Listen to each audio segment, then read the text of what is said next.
Mesdames, Messieurs, chers amis, tout d'abord, je voudrais vous remercier de votre invitation à participer à ce forum, qui est un événement de référence en Europe en matière de cybersécurité, sujet qui m'est cher, comme vous le savez toutes et tous. Alors évidemment, aujourd'hui, nous partageons tous la conviction qu'il est absolument essentiel pour l'Europe d'investir de manière significative, mais aussi urgente, dans la cybersécurité.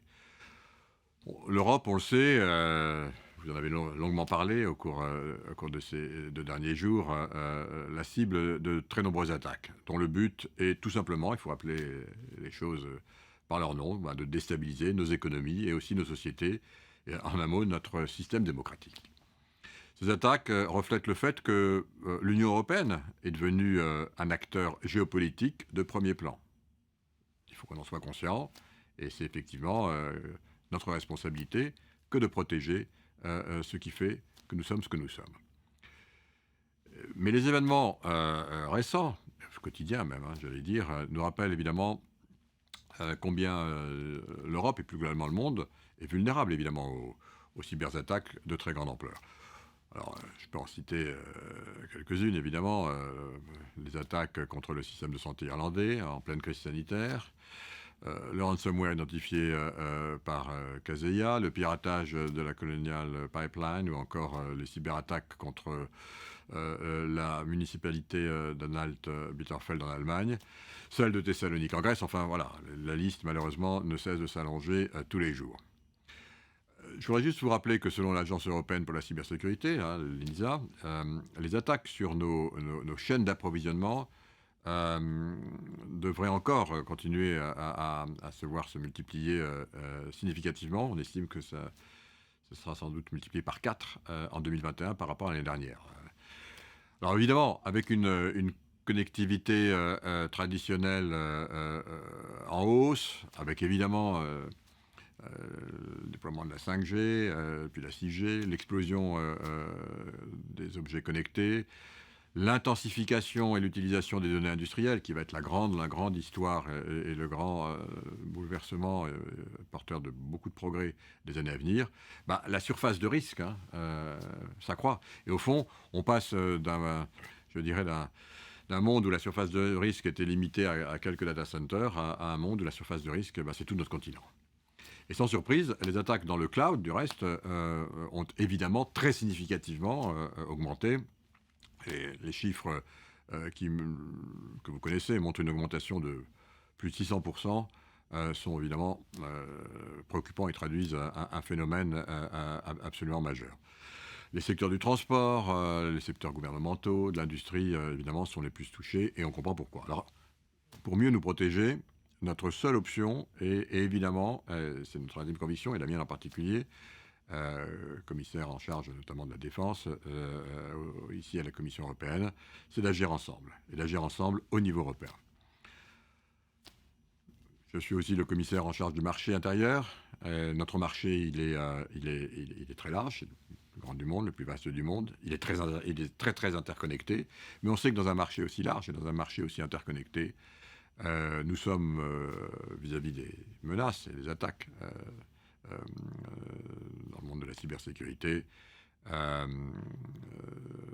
ce marché, il fait en sorte que nous sommes aussi forts que le maillon le plus faible.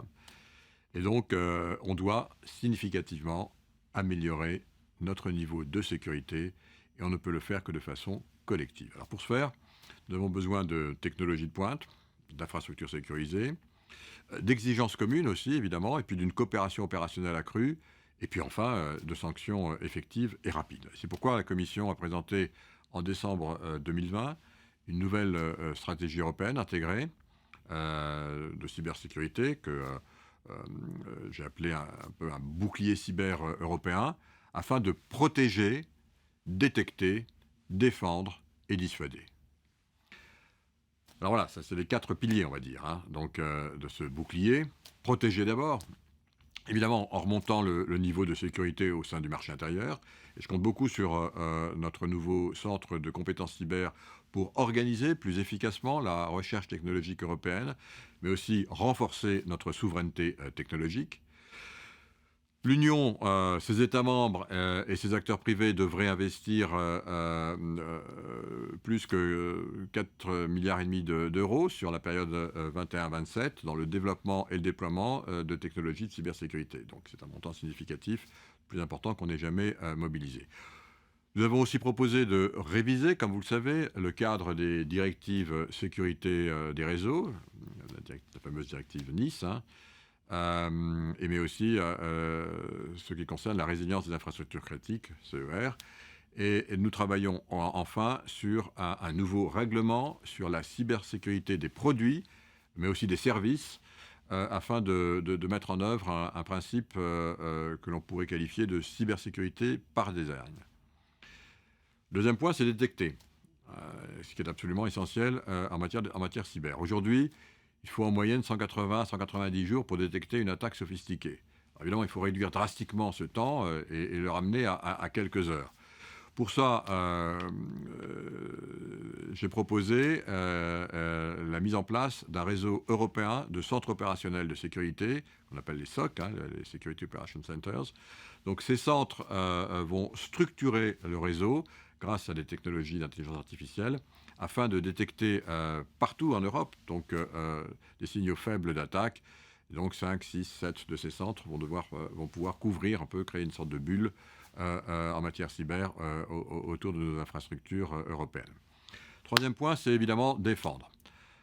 Oui, je le dis sans embâche, l'Europe doit mieux s'équiper pour pouvoir faire face à une ou des attaques majeures. Et c'est l'ambition et l'objectif de l'unité conjointe cyber que nous avons présentée en juin dernier, afin de jeter les premières bases d'une capacité réellement opérationnelle de gestion de crise et de solidarité européenne. Alors, on a bien identifié les insuffisances, évidemment, du système actuel, vous les connaissez. Trop d'acteurs de cybersécurité qui travaillent de plus en plus en silo, de manière trop fragmentée. Il faut donc évidemment plus de coordination opérationnelle et technique. Et je souhaite que nous puissions avancer très rapidement avec tous les États membres dans cette proposition, qui est ambitieuse, j'en ai conscience, mais absolument nécessaire. Et puis enfin, le quatrième pilier, c'est dissuader, car pour devenir un acteur global sur la cyber, oui, il faut là aussi appeler un chat un chat. L'Europe doit se doter d'une véritable doctrine en matière de cyberattaque, ainsi que des capacités opérationnelles de cyberdéfense. Voilà, nous devons être capables d'avancer rapidement sur nos capacités d'attribution et puis aussi de développer une véritable diplomatie cyber, comme nous venons de le faire par exemple avec les premières sanctions prononcées contre des acteurs ayant mené dernièrement, vous l'avez vu, des attaques cyber en Europe. Et dans le cadre du Fonds européen de défense dont j'ai la charge, je voulais vous indiquer également que nous allons financer de nombreux projets de cyberdéfense, comprenant notamment une plus grande capacité de surveillance et d'anticipation des attaques. Voilà, mesdames et messieurs, je voudrais vous dire en conclusion qu'aujourd'hui, face à la sophistication des attaques, aucun pays, je le répète, aucun pays ne peut faire face seul à la menace cyber, parce qu'évidemment, elle ne connaît pas de frontières. Et donc, on doit équiper l'Europe de la capacité nécessaire pour prendre en main sa cybersécurité globalement. Vous savez que dans ce combat qui est nécessaire, qui sera long, vous pouvez compter évidemment sur mon engagement plein et entier et évidemment celui de la Commission. Je voudrais vous féliciter pour ce colloque. Je connais beaucoup de ces acteurs. Je suis très impressionné par ce qu'ils font pour œuvrer dans le sens de l'intérêt général que vous défendez, toutes et tous, de là où vous êtes, pour être des acteurs importants de la protection cyber en Europe. Merci.